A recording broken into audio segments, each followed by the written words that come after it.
Fait que 4e génération de compagnie familiale. C'est ça. On est 3 là, qui reprend ça. Puis, dans Quand le fond, même. les 3 enfants au complet, toute la famille a repris. Cette compétition réelle, nous autres, c'est contre les gros joueurs comme Washington, peut-être plus de l'extérieur que entre les compagnies québécoises. Là. Je pense que on travaille tous ensemble pour réussir à vendre nos pommes au Québec qui sont bonnes et sont belles. Ça nous fait aussi un peu plus réaliser à quel point que dans tous les domaines, l'industrie du transport est là. T'sais. Puis c'est quoi tes plus gros enjeux? Comment que je vais faire pour ma logistique?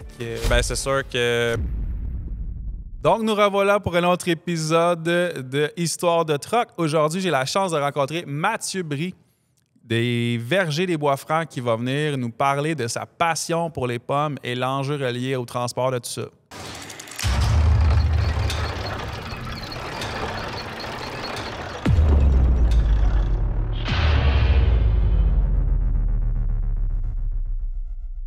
Bonjour Mathieu. Allô? Fait que je vous présente tout le monde Mathieu Brie de Vergers des Bois-Francs. J'ai la chance de le rencontrer aujourd'hui pour qu'il nous parle un peu plus de leur entreprise. Donc, Vergers des Bois-Francs, ça part de où ça, Mathieu? Explique-nous ça. Ben dans le fond, ça part de quand même assez loin. Là.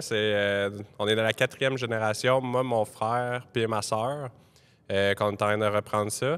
Et puis, ça part dans le fond, dans le coin de Princeville, coin de Victoriaville, au centre du Québec. Là. Ouais. Puis, c'est ça, mon arrière-grand-père avait une petite terre là-bas. C'était plus un maraîcher. Fait qu'il faisait un peu de fruits et légumes, un peu de tout. Puis, par après, dans le fond, mon grand-père, lui, il s'est plus concentré dans les pommes.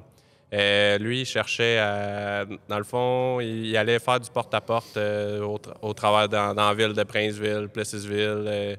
Il faisait vraiment chaque maison, il allait porter des pommes à chaque semaine. Puis après, lui, il avait un verger, mais il allait faire du porte-à-porte. C'est ça, il y avait un petit kiosque sur le bord de la route, puis après ça, il se promenait de maison en maison, puis chacun disait, mettons, il voulait avoir telle sorte, telle quantité, bien, il laissait ça à la maison. Puis le monde n'avait pas à se déplacer, à aller à l'épicerie pour aller acheter des pommes. OK. Puis, un peu comme un laitier, là. Oui, c'est ça. Comme dans le temps, le pain aussi qui se faisait comme ça. Puis après ça, dans le fond, il a commencé à faire de l'emballage dans la cave pour les épiceries. Fait qu'il a commencé petit peu à petit peu rentrer dans les épiceries, dans des épiceries sélectionnées qu'il y allait, en arrière, puis là, il vendait des pommes à chaque épicerie par épicerie. Ça se faisait de même dans le temps. Et puis, après ça, dans le fond, c'est ça, il a commencé à emballer dans la cave, là, ça a grossi, il a commencé à en avoir plus longtemps des pommes, fait que là, ils ont construit des bâtisses. Puis là, ils pouvaient conserver les pommes plus longtemps, puis là, à un moment donné, il a réussi à rentrer dans des chaînes pour pouvoir vraiment aller porter les pommes, puis après ça, eux autres les redistribuent. Qu'aujourd'hui, dans le fond, c'est ça qu'on fait. On les envoie à une chaîne, puis eux autres les redistribuent dans leur magasin. Fait que là, dans le fond, ton grand-père ou arrière-grand-père? Ben mon arrière-grand-père, lui, c'était plus fruits et légumes. OK. Puis après ça, ton grand-père a pris ça. Ouais, lui, il a concentré dans la pomme. Après ça, ton père. Mon père puis ma mère, c'est dans le fond les seuls qui ont repris ça de mon grand-père. Fait que 4e génération de compagnie familiale. C'est ça, c'est ça. Puis là, aujourd'hui, c'est toi et Moi, mon frère puis ma soeur. On est 3 là, qui reprend ça. Puis dans le fond, les 3 enfants au complet, toute la famille a repris. Là, il y a un verger où, dans le fond? On en a un, le premier qu'on a eu à Princeville. Ouais. Par la suite, dans le fond, mon père et mon grand-père ont acheté à Plessisville. C'était quand même une plus grande terre que là, on a commencé à produire plus. Puis là, ça fait comme 15 à 20 ans qu'on achète des terres ici à Saint-Paul-à-Botsford. Oui, vous avez une très belle bâtisse sur le bord de la 112 à Saint-Paul. D'ailleurs, quand j'avais vu ça, j'avais fait « Oh my God, OK, c'est gros cette compagnie-là. » J'avais pas l'impression que c'était aussi gros que ça. Des fois, quand on voit une belle bâtisse flambant neuve, des investissements comme ça, on se rend compte que, OK, ils sont des gros joueurs dans le domaine du verger puis de la pomme. Oui, c'est sûr que, mettons, nous autres, avoir fait ce move-là avant la COVID, dans le fond, là, ça nous a vraiment permis à Princeville, on était rendu trop petit. La bâtisse était rendue trop petite pour subvenir aux commandes. Puis quand il est arrivé la COVID, on a quand même vu une bonne différence dans les ventes. Il y a eu beaucoup d'achats locaux et tout. Là. OK. Fait que ça a quand même paru beaucoup dans les ventes. Il y a eu des mouvements de joueurs aussi. Fait qu'on a pris de l'expansion quand même beaucoup. Fait que ça a été vraiment nécessaire, cette nouvelle usine-là, parce que là, maintenant, on est capable de prendre beaucoup plus que qu'est-ce qu'on... Ça a été conçu pour en prendre plus que qu'est-ce qu'on est capable d'en faire en ce moment encore. Là. Fait que vous voyez dans le futur. Oui, on est capable d'en prendre encore pas mal. Là. OK. Puis toi, exactement, qu'est-ce que tu fais? C'est quoi un peu tes tâches en entreprise? Puis mettons, tes frères et sœurs aussi? Oui, bien dans le fond, moi, je suis plus côté la livraison, mécanique des camions, dans le fond, pour l'entretien de nos flottes. Puis tout ce qui est coordination, mettons, de l'achat des pommes, aller chercher les pommes, qu'est-ce qu'on a de besoin dans les prochains jours, qu'est-ce qu'on ouvre, dans le fond, qu'est-ce nécessaire qu'on a de besoin pour l'emballage. Et puis, ce qu'il faut pour aller... Ben, tu sais, chaque jour, on a des livraisons, fait que tout coordonner ça, tous les chauffeurs.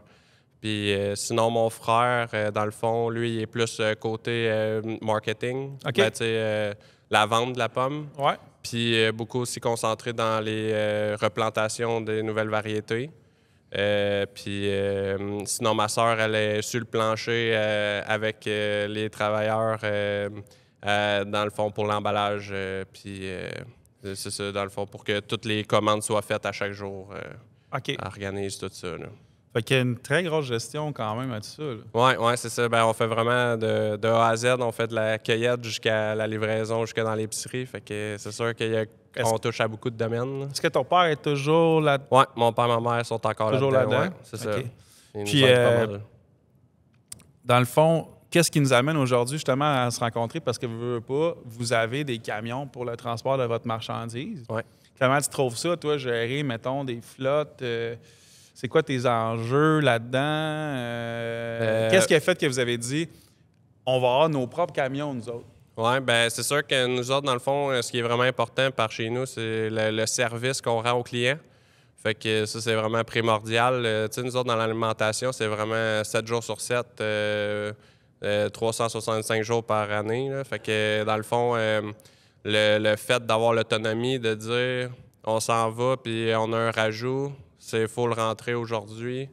Tu sais, on n'a pas le choix, mais on va se trouver un chauffeur. Ça, c'est une autre histoire, des fois, se trouver un chauffeur. Les enjeux reliés à ça, justement, c'est quelque chose... C'est sûr qu'on réussit tout le temps à trouver. Dans le fond, tu sais, j'ai une grande banque de données de noms que je réussis à m'emmener à en trouver un dans cette gang-là qui veut aller...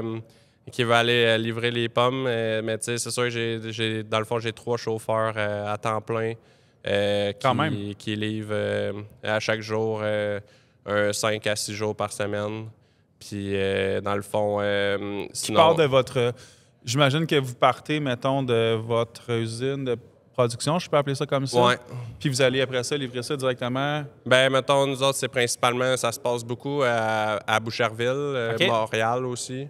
Le pourquoi aussi qu'on s'est quand même dit l'avantage de venir vers ici plutôt que Princeville. Plus proche un peu. Plus proche de Montréal, plus proche de tout où ce qui se produit des pommes, là, Saint-Paul, Rougemont. Ouais, quand même une grosse place. Les lignes, mettons, Donham et tout. Là. Fait que, on est plus proche de tout le monde. Fait que tout est plus facile pour la logistique. Là. Okay. Fait que c'est dans le fond, c'est ça. Voyons. C'est ça, on a à peu près 2 vannes par jour qui partent au moins 2 à 3 trucks qui partent chaque jour pour aller livrer des pommes. Là. Puis c'est quoi tes plus gros enjeux là-dedans? Les problèmes que tu vois, les choses que des fois qui t'amènent à te creuser la tête à comment que je vais faire pour ma logistique, mettons, de... Ben c'est sûr que, mettons, avoir plus de camions, c'est sûr que ça serait toujours le plus facile. Ah, ben là on est là pour ça. On a plein de beaux camions ici. Non, mais c'est sûr que c'est tout le temps l'enjeu d'avoir suffisamment de camions, mais tu sais, des fois, c'est par période. Okay. Fait que, mettons, tu peux avoir une semaine que c'est plus mouvementé, une semaine que c'est moins mouvementé. Fait que là, tu veux pas avoir trop de camions, pas assez. Fait que c'est ça qui est un grand enjeu, dans le fond, c'est... Si tu as un camion qui brise, ben il faut qu'il se fasse réparer au plus vite vu qu'on n'a pas de trop. Fait que c'est sûr que ça, après ça, ben, trouver des chauffeurs aussi, là, c'est quand même un enjeu aussi. Là. Dans le fond, c'est ça. Faut avoir le chauffeur et le truck tout le temps disponible. Puis j'imagine que étant dans l'alimentaire, il doit y avoir des choses très strictes à respecter au niveau des normes, tout ça. Ouais, ben c'est sûr que nous autres, c'est pas de la transformation. Fait que déjà là, on est une sauvé gamme là-dessus. Ouais, c'est ça, c'est un peu un autre step plus haut. Mais oui, des programmes comme Canada Gap, que ça, c'est vraiment dans le fond, la salubrité que ça prend. Nous autres, mettons, l'usine est lavée à chaque jour, le plancher, tout est propre. Toutes des affaires de normes tout est propre.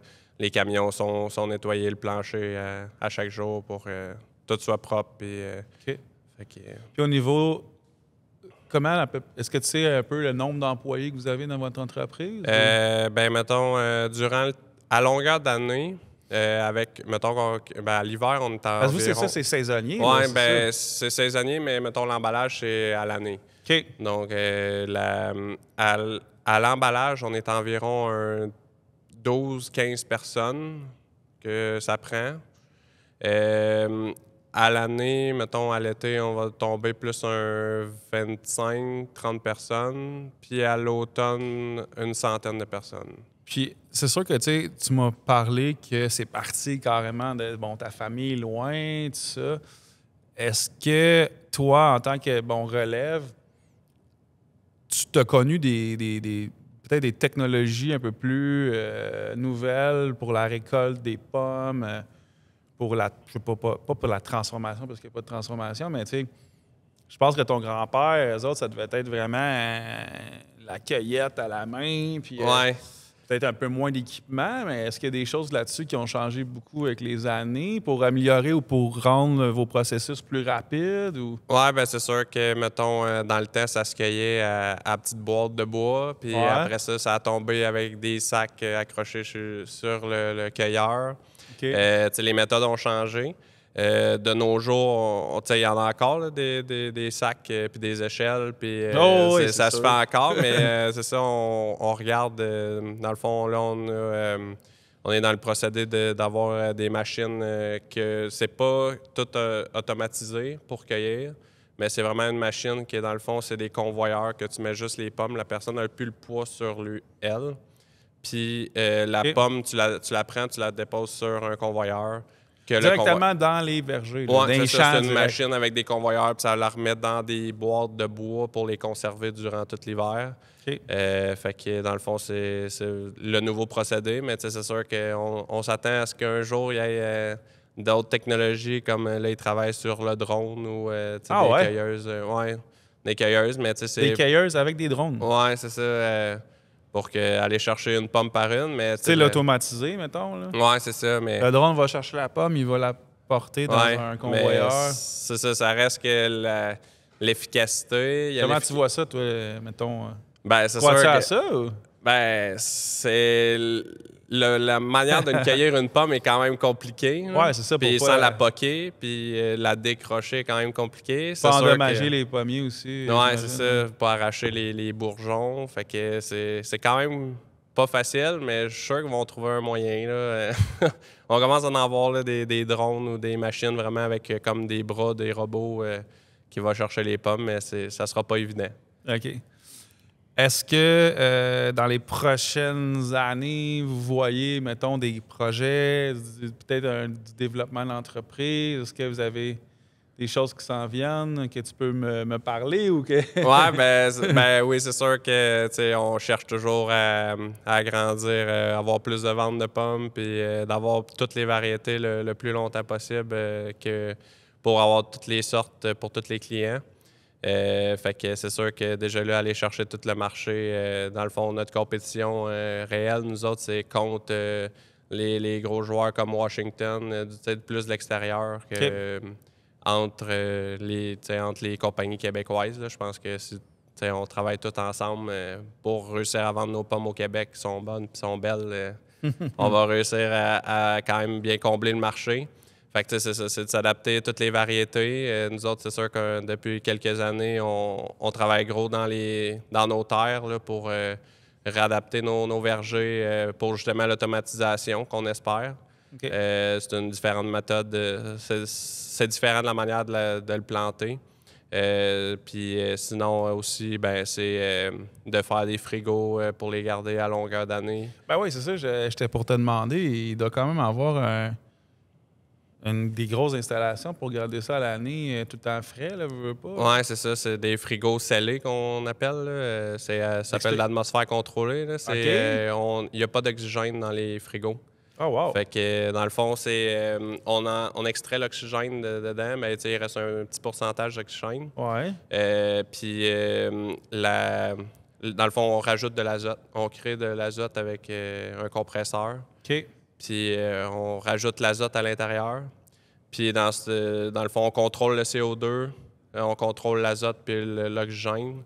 Puis comme ça fait le mûrissement plus lent. Colin, c'est plus touché que je pensais. Là. Ouais. Ouais, tu peux pas rentrer dans la chambre. Fait que ça, dans le fond, quand vous empaquetez les frigidaires comme ça, vous faites votre opération, vous scellez ça, puis c'est scellé jusqu'à, exemple, telle date? Oui, c'est ça. Nous autres, mettons, sont séparés par variété dans les chambres. Selon la maturité de la pomme, là, après ça, on va décider durant l'année, quand on va faire nos ouvertures, bon, mais quelle qui est la plus... celle qui est la plus... faudrait sortir le plus rapidement, okay, ouais. vu que la pression va diminuer trop rapidement. Okay. Fait que c'est vraiment... Y a-t-il des pommes qui sont compliquées, mettons, plus que d'autres, exemple, à cause de leur... Ben, la Honey Crips, là... Hey, le pire, c'est que je m'en allais dire, la Honey, là... Ah, j'aime tellement cette pomme-là. Ouais. Je mange que ça quand c'est le temps des pommes. Ouais. Mais c'est pour ça que, dans le fond, justement, parce qu'elle est difficile. Oui, elle est plus difficile à la cueillette, premièrement.